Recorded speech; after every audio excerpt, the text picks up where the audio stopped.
My animation idea originally was a bowl of ramen.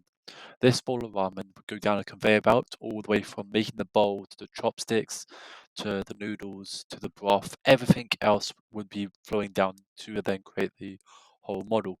But after doing research, it would not be physically possible to do this animation without using techniques would be automatically.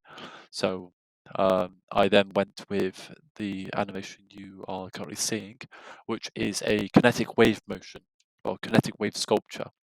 With this, it is a series of planks of wood um, in a line, and if you use a hand crank or a motor or whatever, it will act as like a wave that you can like place a boat or that on, and it would move in the motion of a wave. Uh, Usually we'd have to do a storyboard for this, but it's kind of as it was kind of hard thinking of a storyboard for a constant wave moving. I instead went for like a blueprint design of like this is like the model, this is how it's going to move, the references to it, and how it's all going to be put together. The softwares I used, of course, was Maya for the main modeling, rendering, animation, everything like that. But then for the real-time animation, I went for Unreal, and that's where I'm at right now with it. The creation of the model, what we would have to do is we didn't have to create the model at all. We just had to do an animation. But as uh, mine is a original model, or an original uh, model, um, as mine's the original model of this animation, I had to fully model it off by hand, just going off reference images from videos of like people making them out of wood and all that, but nothing on modeling at all that I could find on TurboSquid or Sketchfab. But what it is to create the base model was a long rectangular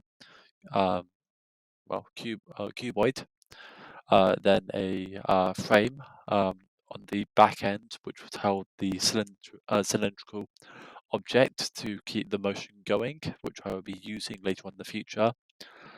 And then one longer rectangular like frame to the right of it, which would be using as a sliding motion to push it back and forwards, which I did not use in the end, but it did make the model feel more realistic and more smooth.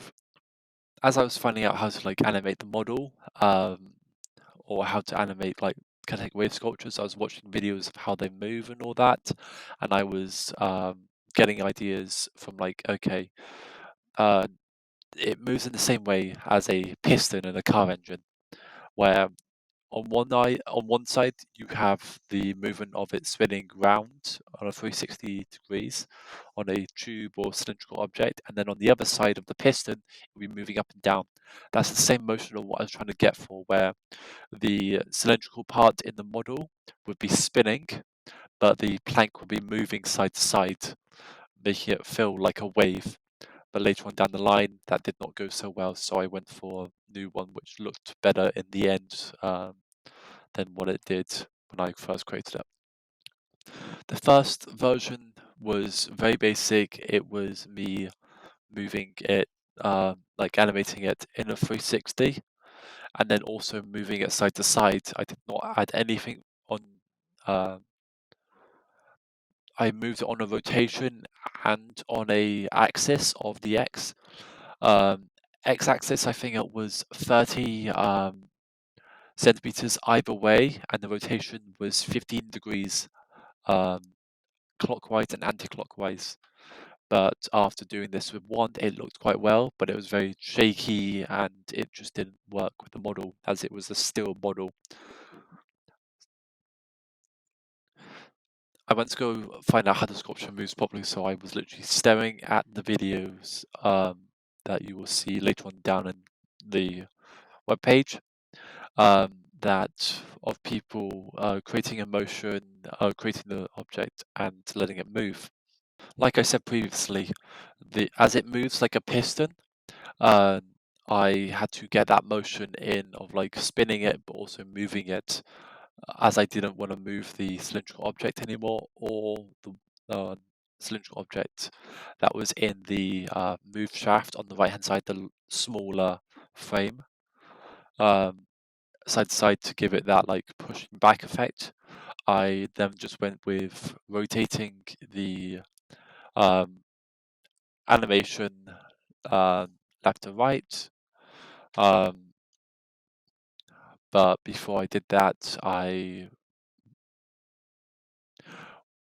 when I was working on the spinning of the piece, the cylindrical piece in the middle, um, it was doing like a jumping effect when I was doing it.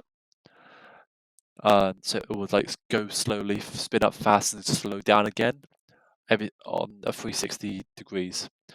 But I wanted it as a linear, constant movement. So that's what I found out about the graph editor. I went in and used it, selected the animation sequence, selected linear, and then also I selected cycle with offset. What that does is, even if it's outside the animation like frame, it will keep moving. So I was going to use that later on down the line with the planks of wood as well. When it came to version 3 of the animation, as I wanted it to move left to right, well, back and forwards on the planks, I started on the left and then went on, not realizing this would affect me in the long run. I started with plank 1, did 3 of them, saved it, did 3 more. But as soon as I got to the 9th plank, which was the lowest point, I started coming across some issues where as soon as the back one went, as soon as the first one I animated started going backwards, well, going back from the backer's position, the first one went up, so it was uneven in some ways. It started creating like an X shape. Tried sorting it out for like a good 2 hours or so, but then I worked out that as I started, I thought it was originally going to be 1 second offsets. So frame 1 till I think frame 50 it was going to be, and then it was going to be frame 2 to 51 and carry on like that. But later on down the line, I chose 50 second increments, but also I only animate the planks, and I start from the lowest point, going for the highest point, doing all that lot, and then working on the in-between parts on the edges. Again, selecting every single one of these animation sequences inside the graph editor, linking it into also when I select it, put it as linear, put the animation sequence as linear. Then I go into cycle with offset to constantly move it as that animation. When I did that whole lot, um, even at like 200 frames per second, it would suddenly jump um, after doing the whole animation timeline. So I tried to fix that and all that as I wanted to create it as a constant animation. But I slowly realized that it doesn't matter how slow I put it as or how fast I put it as, it would not fix. So instead, as I needed it for a 10-second animation, I just slowed down the FPS to make it last 10 plus seconds.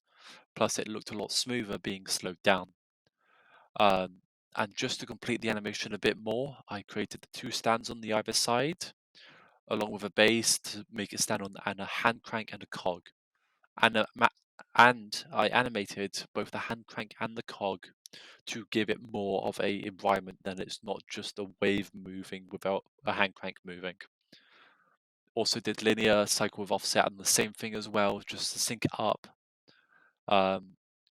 And then when I got to rendering, as I wanted the render to look alright and well put together, I wanted to render it in 2K, just because I have my own personal PC that can handle it, and that I wanted to run it on. With the camera, I was debating whether to put a bird's eye view on it, a front view on it, or a side view. But then I realized I can use my perspective camera, or get another camera and put it on a perspective on a 45-degree angle and raised up 45 degrees, almost like a point, like a vertices on a cube. That's where the camera was. And this gave it more of a realistic feel. So you can see the hand crank move, you can see the different depths of the planks, and you can see it all together as well, along with the shadows that are on the floor as well, giving it more of a realistic feel and more organic. I had a few issues at the start, like halfway through my rendering. I think I was rendering 1250 frames um, in 2K. About the 900 frame mark, it crashed, just reloaded it and started it again. With this issue, I think I haven't worked out the issue yet on my computer as it's still new, but once I get that sorted, I will get that all um, in together and working. Once the animation was fully complete, I grabbed the files from my folder, put it into the plugin for Maya called fcheck, which allows you to save sequences and view sequences, almost like a mini render tool. So selected the first image on the sequence, and it loads up the whole the whole animation. Rendered it again, saved the animation, and just so it looks well and works in real time as well, I went back onto Maya, went to selected everything, including animation, went to, instead of export for the game engine, I instead went to game exporter, saved it as the model, saved it as the animation, exported it, and I am running it into Unreal to see how it works.